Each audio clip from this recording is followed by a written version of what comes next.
주님 한마디 말씀으로 마른 뼈가 일어나는 것과 같이 오늘도 오직 하나님의 말씀만이 사람을 살려낼 수가 있습니다.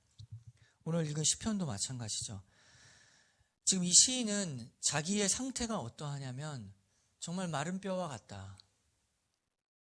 그것을 깨닫고 하나님의 말씀으로 살려달라고, 나를 살려달라고 간청하는 것입니다. 오늘 읽을 말씀의 37절과 40절을 보면은 이렇게 되어 있죠.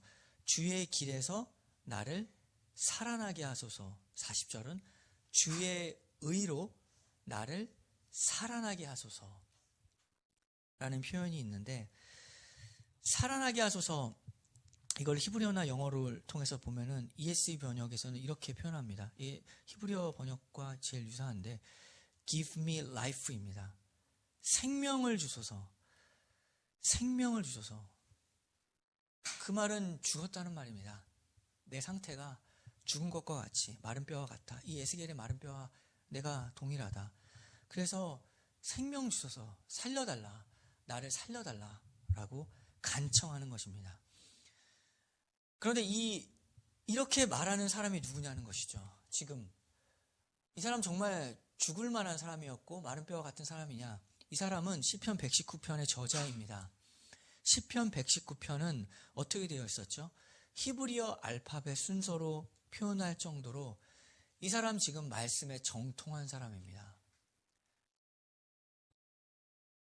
이렇게 길게 하나님의 말씀을 히브리어의 문법에 맞게 표현했고, 이 특히 5번째 여는 히브리어 문법정에서도 이제 조금 히필 명령형인데, 그게 뭐냐면 가르쳐 주소서라는 문법을 씁니다. 깨닫게 하소서, 그리고 행케 하소서를 반복하면서 하나님께 간청하는 문법을 지금 사용하고 있습니다. 그러니까 이 사람 누구냐면 다른 사람에게 하나님의 말씀을 얼마든지 가르칠 수 있을 정도의 경험이 있고 또한 지식이 있고 그런 상당한 실력의 말씀에 대한 이해가 있는 사람입니다. 그러나 지금 이 사람이 간청하고 있는 것이죠. 지식으로만, 하나님 몰라서가 아니라 지금 자기의 상태가 마음으로 자기의 그 영적인 상태를 보고 주님께 매달리는 사람입니다. 살려달라고 이렇게 하나님께 구조를 요청하는 이 사람입니다. 참으로 복된 사람이죠. 자기의 영적인 상태를 보았기 때문에 그렇습니다. 심령이 가난한 사람 복이 있는 것은 심령이 가난한 것을 알기 때문입니다. 세상과 눈이 멀어서 자기의 영적인 상태가 세상과 우상으로 가려지지 않은 사람입니다. 그렇게 우상으로 가려지면 가려져 있기 때문에 자기 자신을 볼 수가 없습니다. 영적인 상태를. 그 가려진 사람은 보이지가 않기 때문에 자기에게 아무것도 필요한 것이 없다라고 하죠. 그래서 기도할 필요도 없고 오히려 자기는 오히려 더욱더 안전하다, 튼튼하다, 그렇게 자기가 자기 자신에게 속는 사람들이 참으로 이렇게 간청하는 이 사람보다 훨씬 더 불쌍한 사람이죠. 우상을 섬기는 사람은 우상 닮아갑니다. 사람은 언제나 자기가 바라보는 그 대상을, 섬기는 대상을 닮아갑니다. 이제 울진에도 가보면은 이렇게 아주 오래된 나무를 멋있게 장식해 놓는데, 그렇게 오래된 나무에는 뭐 시골도 마찬가지지만 그리고 여기도 마찬가지인데, 오래된 나무에는 무언가 신령한 것이 있다고 생각해서 그 옆을 보면 꼭 신당 같은 게 있습니다. 왜 그럴까요? 세상 변하고 기후도 점점 달라지고 세상이 이렇게 변하는데 저 변하지 않는 나무, 오랜 세월 변하지 않는 나무, 무언가 그 나무에는 신비한 능력이 있다라고 생각하는 것이죠. 세월을 이기는 장사가 아무것도 없는데 세월을 이기게 하는 세월 받쳐주는 힘이 있다고 생각하는 것입니다.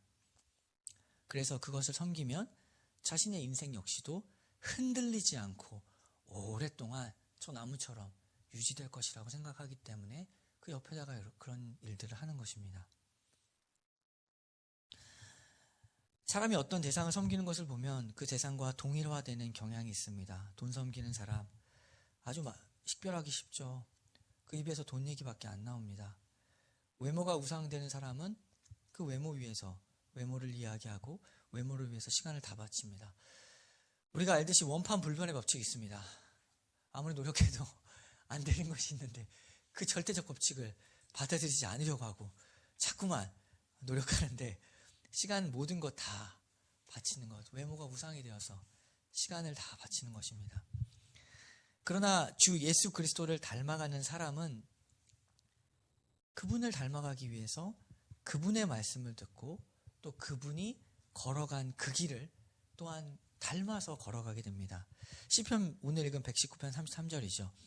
여호와여 주의 율례들의 도를 내게 가르치소서 내가 끝까지 지키리이다. 주의 율례들을 잘 알고 있는 사람입니다. 그런데 특별히 주의 율례들이라 하지 않고 더 구체적으로 주의 율례들의 도를 가르쳐 달라고 합니다. 도는 도를 아십니까? 그 도가 아니라 길도자를 쓰고 히브리어로는 journey, 그 way, 길, 우리가 걸어가는 인생의 길, 말씀으로 걸어가는 인생의 길을 가기를 원한다는 겁니다. 하나님 말씀 배우는 것은 어떤 교리, 신학, 지식 채워가는 일 아닙니다. 그 말씀이 실제로 제시하는 그 길을 걸어가는 게 하나님 말씀 배우는 거죠. 참으로 하나님의 말씀을 아는 것은 하나님의 말씀으로 사는 것. 이것을 시인이 구분을 한 것입니다. 그분의 말씀이 제시하는 길로 실제로 걸어가는 것이다. 내가 그렇지 않고 있으니 주님 나를 붙잡아 주시옵소서라고 하는 겁니다. 이렇게 성경을 아는 사람이 그러한 기도를 합니다. 참으로 하나님 말씀 깨닫게 해달라고 간청합니다. 시편 119편 34절을 보면 나로 하여금 깨닫게 하여 주소서 내가 주의 법을 준행하며 전심으로 지키리이다. 우리 역시 이 시인과 마찬가지로 신앙생활을 하면서 부딪히는 순간들, 아는 것과 사는 것이 다를 때,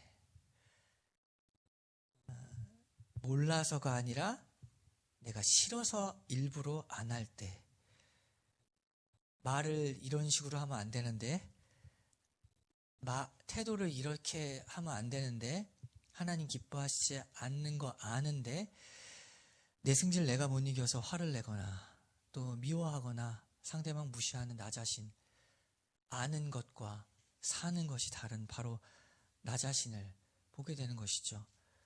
이 시편의 기자가 그렇게 보았습니다. 잘 알고 있는데 안 되는 자기 자신, 바로 그 지점에서 우리가 이 시편을 기억해야 됩니다.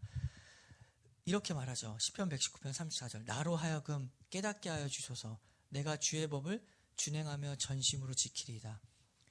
이 기도를 드리면서 성령님의 도우심을 구하고 간청하는 것이 하나님이 제시하는 그 길을 걸어가는 것입니다. 어차피 안 되니까 그냥 가만히 주저앉아서 말씀 알고 가만히 있는 것이 아니라 그 길을, 주님이 제시하는 그 길을 내가 두 발로 걸어가는 것이죠. 35절을 보면 나로 하여금 주의 계명들의 길로 행하게 하소서 내가 이를 즐거워함이니이다. 사람의 인생의 즐거움이 여기 있습니다. 하나님이 내신 말씀의 길을 걸어가는 것, 그 길 속에서 사람은 즐거워합니다. 행복해합니다. 우리가 여러 번 얘기했듯이 역사 통해서 수많은 사람들 행복의 의미를 찾고 또 뭐 역사까지도 없이 자기 자신도 행복이 옛날의 행복과 지금의 행복이 달라진 나의 인생 속에서도 행복의 정의가 계속 달라지는 것을 관찰할 수가 있습니다. 수많은 철학자들도 행복을 정의하려고 해도 결국 다 포기했죠. 정의가 없다는 것을 알게 되었습니다. 언제나 상대적이고 정답도 없고 아무것도 없으니까 이제 남은 것은 각자 느끼는 대로 그냥 살아가는 겁니다. 그러나 말씀의 길을 걸어가는 사람에게는 참다운 즐거움이 있습니다.